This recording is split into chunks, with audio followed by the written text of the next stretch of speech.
কচু পাতা বাটা করব।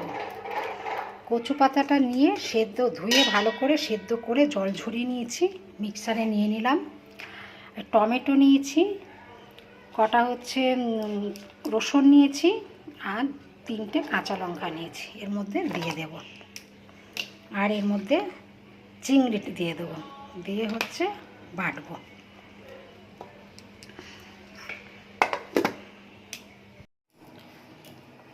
আমি কচু শাকটা পাতাটা সর্ষের তেলে করব।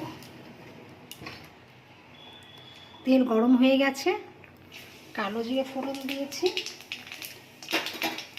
আর কাঁচা লঙ্কা দিয়ে দিচ্ছি, দিয়ে এটা বেটে রেখেছি।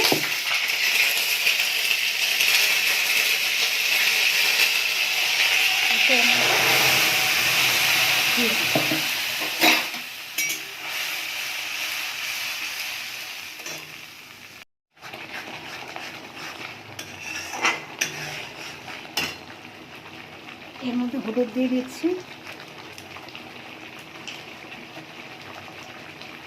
আর নুন দিয়ে দিচ্ছি।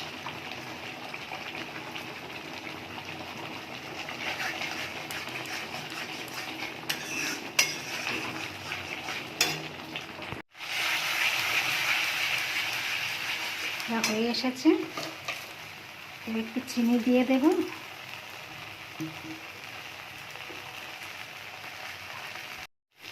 লেবুর রস দিয়ে দিচ্ছি।